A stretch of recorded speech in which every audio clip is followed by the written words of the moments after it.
بلا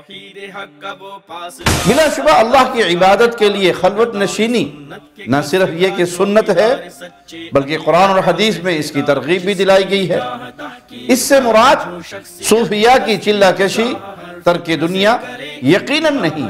اس طرح کی خلوت، تنہائی یہ محمود و مطلوب ہے۔ قرآن و سنت میں اس کی ترغیب بھی دی گئی ہے کہ بندہ تنہائی میں ہو، لوگوں کی نگاہوں سے اوجھل ہو، تب وہ اللہ سے ڈرتا رہے۔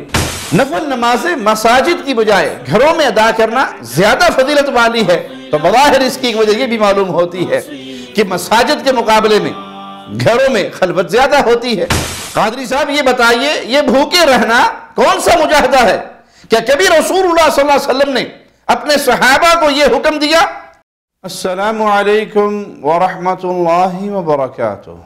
ان الحمد للہ نحمده ونستعینه ونستغفره ونعوذ باللہ من شرور انفسنا ومن سیئات اعمالنا من يهده الله فلا مضل له ومن يضلل فلا هادي له اشهد ان لا اله الا الله وحده لا شريك له واشهد ان محمدا عبده ورسوله اما بعد۔ صحیح بخاری حدیث نمبر 3 کے آخر میں یہ بات بھی مروی ہے کہ ثم حبب الیہ الخلاء وکان یخلو بغار حراء، پھر آپ صلی اللہ علیہ وسلم کے لیے خلوت محبوب کر دی گئی اور آپ غار حراء میں خلوت اختیار فرمایا کرتے تھے اور آپ وہاں عبادت کیا کرتے تھے۔ بلا شبہ اللہ کی عبادت کے لیے خلوت نشینی نہ صرف یہ کہ سنت ہے بلکہ قرآن اور حدیث میں اس کی ترغیب بھی دلائی گئی ہے۔ اس سے مراد صوفیاء کی چلہ کشی، ترک دنیا یقیناً نہیں، جو ان صوفیوں کے قصوں اور کہانیوں میں ملتا ہے کہ وہ جنگلوں میں نکل پڑے، سالوں بھٹکتے رہے بغیر زاد راہ لیے، کیونکہ ام المؤمنین عائشہ صدیقہ سلام اللہ علیہا بیان فرماتی ہیں وَهُوَ التَّعَبُّدُ اللَّيَالِيَ ذَوَاتِ الْعَدَدِ قَبْلَ أَن يَنزِعَ إِلَىٰ أَهْلِهِ وَيَتَزَوَّدُ لِذَلِكَ، یہ گنتی کی چند راتوں کی عبادت ہوتی گھر والوں کے پاس آنے سے پہلے، اور اس کے لیے بھی آپ توشہ لے جایا کرتے تھے۔ اس طرح کی خلوت، تنہائی یہ محمود و مطلوب ہے۔ قرآن و سنت میں اس کی ترغیب بھی دی گئی ہے کہ بندہ تنہائی میں ہو، لوگوں کی نگاہوں سے اوجھل ہو، تب وہ اللہ سے ڈرتا رہے۔ سورۃ الملک کی آیت نمبر 12 سنیے، ان الذین یخشون ربہم بالغیب لہم مغفرۃ واجر کبیر، بے شک جو لوگ غیب میں اپنے رب سے ڈرتے رہتے ہیں ان کے لیے مغفرت اور بڑا اجر ہے۔ اسی طرح صحیح بخاری حدیث نمبر 660 ابو ہریرہ رضی اللہ عنہ وارضاہ سے روایت ہے کہ رسول اللہ صلی اللہ علیہ وسلم نے فرمایا سبعۃ یظلہم اللہ فی ظلہ یوم لا ظل الا ظلہ، 7 ایسے لوگ ہیں جنہیں اللہ تعالیٰ اس دن سایہ عطا فرمائے گا کہ جس دن اللہ کے سائے کے علاوہ کوئی سایہ نہ ہوگا۔ ان لوگوں کو شمار کرتے ہوئے آپ صلی اللہ علیہ وسلم نے فرمایا وَرَجُلٌ ذَكَرَ اللَّهُ خَالِيًا فَفَاضَتْ عَيْنَاهُ، اور ایک وہ بندہ جو تنہائی میں اللہ کو یاد کرے اور اس کی آنکھوں سے آنسو بہہ پڑے، ایسی خلوت محبوب و مرغوب ہے۔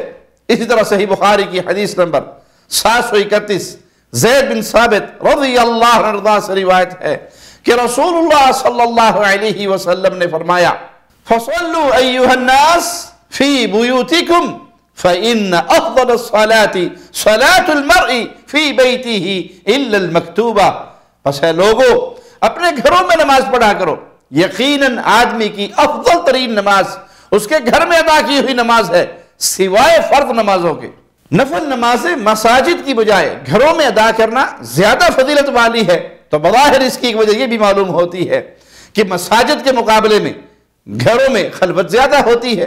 ان احادیث سے اللہ کی عبادت، اللہ کے ذکر، یاد آخرت کے لیے خلوت اختیار کرنا ثابت ہوتا ہے، اور اس سے کسی اہل ایمان کو انکار نہیں۔ لیکن طاہر القادری صاحب اس حدیث کو لے کر اپنے صوفیوں کی نام نہاد ریاضات و مجاہدات، چلہ کشی کو ثابت کرنے کے در پہ ہیں۔ سنیے قادری صاحب کیا فرماتے ہیں۔ تو یہ جو حبب الیہ الخلاء، اس سے اہل تصوف کے ہاں جو خلوت نشینی ہے اس کا ثبوت ملتا ہے، وہ سنت ہے آقا علیہ السلام کی۔ صوفیاء نے جو خلوت نشینی کی کم و بیش مدت کے لیے، تو خلوت نشینی یہ آقا علیہ الصلوۃ والسلام کی سنت ہے اور یہ رہبانیت کا بدل ہے۔ حالانکہ صوفیوں کی خلوت قرآن و سنت سے ثابت نہیں۔ ہم اس کی وضاحت کے لیے بس ایک مثال پیش کر رہے ہیں، اس سے بات واضح ہو جائے گی۔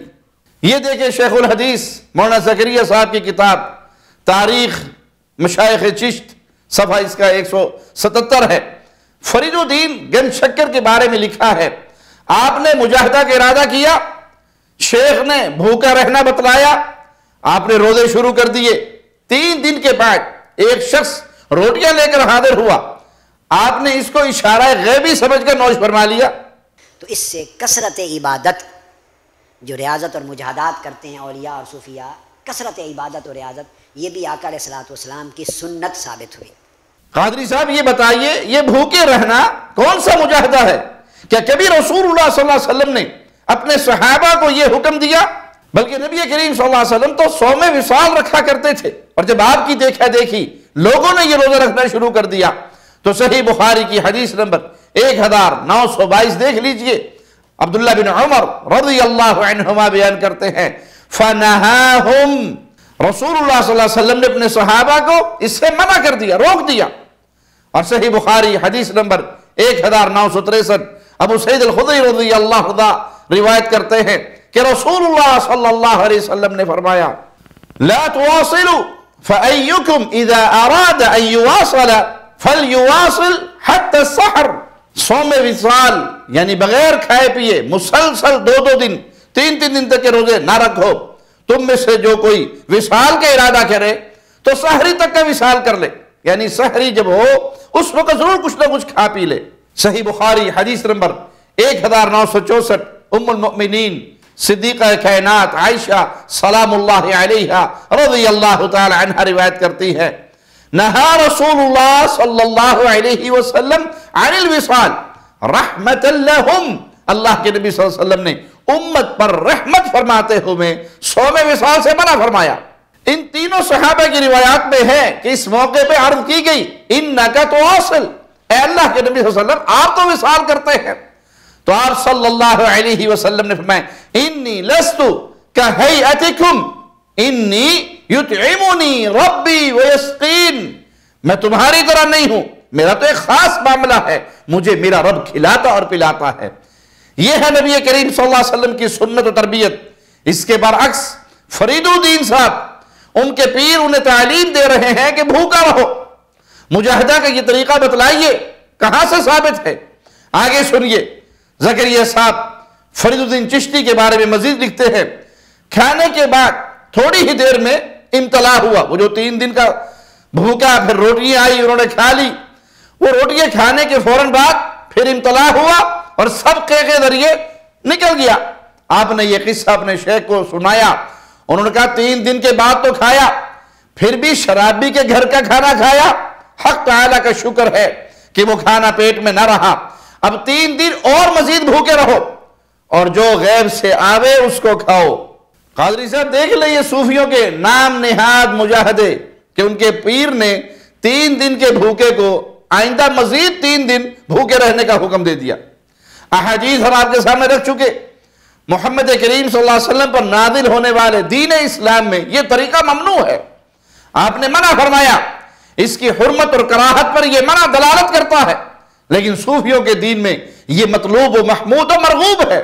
آگے زکریا صاحب نے لکھا کہ بھوک کی شدت سے مجبور ہو کر کنکریاں منہ میں ڈال لی تو وہ کنکریاں شکر بن گئی، اور یہ بھی لکھا کہ 7ویں دن بھوک کی شدت سے گر پڑے، منہ پر مٹی لگی تو مٹی شکر بن گئی، اور یہ بھی کہ ایک سوداگر سے شکر مانگی۔ اسلام نے ہمیں یہ تعلیم نہیں دی کہ ہم پہلے خود سے بھوکے رہیں اور بھوکے رہنے کے بعد پھر منگتے بن جائیں۔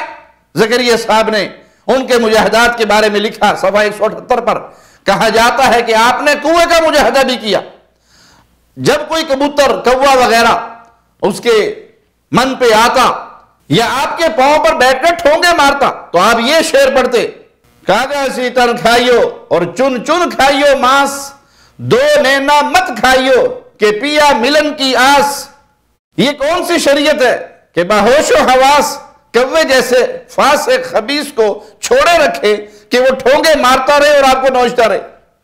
یہ صرف ایک جھلک دکھائی آپ کو، وگرنہ صوفیاء کی کتابوں میں ایسے شریعت مخالف کئی قصے مذکور ہیں جو تصوف کے نام پر گھڑی ہوئی ہیں. ایسی خلوت کا شریعت اسلامیہ میں کوئی تصور نہیں. قادری صاحب کا اپنی صوفیت کو سنت سے ملانا محض دھاندلی ہے، الا یہ کہ وہ صوفیت کے نام پر ایسے من گھڑت طور طریقوں اور ضربوں کو غلط قرار دے دے اور تزکیہ جیسے منصوص اصطلاح کو چھوڑ کر تصوف ہی کی اصطلاح پر مصر رہیں تو یہ محض لفظی اختلاف ہوگا.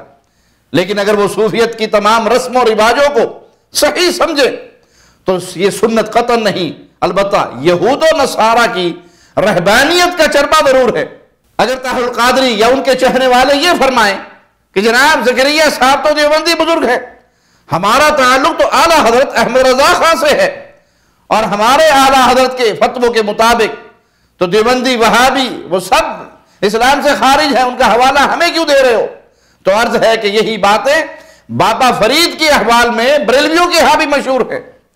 آئیے اپنے بزرگ کو دیکھ لیجئے، مفتی ظفر جبار چشتی صاحب کی کتاب حیات گنج شکر صفحہ 262 ہے. یہ عجیب و غریب روزہ اور افطاری کی کہانی وہاں بھی موجود ہے. پھر زکریا صاحب نے تو صرف کنویں کا مجاہدہ ہی بیان کیا، تفصیل میں نہیں گئے. آپ کے مفتی ظفر چشتی صاحب نے تفصیل بھی بتائی. یہ دیکھیے ان کی کتاب کا صفحہ 263، پورا قصہ جو پڑھنا چاہے اسکین سے پڑھ لے، اور یہ کتاب بھی پوری نیٹ پر موجود ہے. خلاصہ یہ کہ امام فرید اپنے پیر کی زیارت کے لیے نکلے، 7 دن تک کا روزہ رکھے ہوئے تھے، ذوف غالب تھا. قادری صاحب یہ 7 دنوں کا روزہ کون سی سنت ہے اور کس کی سنت ہے؟ آگے سنیں. ایک روز پیاس کی حالت میں کنویں پر پہنچے کہ پانی پی کر پیاس بجھا لوں. وہاں ڈول اور رسی نہ تھی. اتنے میں ہرنوں کی ایک ڈار آئی، کنویں نے جوش مارا، پانی اوپر آیا، ہرن پانی پی کے چلے گئے. جب بابا فرید کی باری آئی تو پانی پھر سے نیچے چلا گیا. اللہ سے التجا کی، جانوروں کے لیے پانی ابلتا ہے اور جو تیری راہ میں نکلا اسے پانی سے مایوسی. غائب سے ندا آئی، اور فرید تیری نظر ڈول اور رسی پر ہے، ہرنوں کے ڈار کی نظر ہم پر تھی. بابا اسی وقت کنویں میں لٹک گئے اور 40 دن تک الٹے لٹکے رہے اور نفس کو پانی نہ دیا. 40 دنوں بعد خاک منہ میں ڈالی جو شکر بن گئی. یہ یقیناً جھوٹی من گھڑت کہانیاں ہیں. بھلا 40 دنوں تک الٹے لٹکے رہنا، بھوکے پیاسے رہنا اگر سچ ہو بھی تو اس کا دین محمدی سے کوئی تعلق نہیں. ایسی باتوں کو تصوف اور دینداری بتلانا دین اسلام سے غداری ہے، قرآن و سنت سے جہالت ہے. دعا ہے کہ اللہ تعالیٰ ایسی نام نہاد صوفیت اور گمراہیوں سے ہر مسلمان کو محفوظ رکھے، قرآن و سنت کی راہ پہ چلنے کی توفیق عطا فرمائے. اگر کوئی بھائی صوفیاء کی ان جہالتوں کو تفصیل سے سمجھنا چاہے تو فضیلت الشیخ مولانا عبد الرحمن کیلانی رحمہ اللہ کی کتاب شریعت اور طریقت کا مطالعہ فرمائیں. اللہ سے دعا ہے اللہ ہمیں دین توحید پہ قائم رکھے، دین حنیف پہ قائم رکھے، رسول اللہ صلی اللہ علیہ وسلم کی سنتوں پہ چلنے والا بنائے، زندہ رکھے تو اس حال میں خالق و مالک ہم سے راضی ہو، موت آئے تو اس حال میں کہ ہماری زبان سے لا الہ الا اللہ محمد رسول اللہ کا ترانہ گونج رہا ہو اور ہم اس دنیا کو چھوڑ کر اللہ کی رضامندیوں کی طرف روانہ ہو جائیں. اقول قولی ھذا واستغفر اللہ لی ولکم ولسائر المسلمین. ہر لمحہ قرآن اور سنت کا ترجمان، فضیلت الشیخ توصیف الرحمن.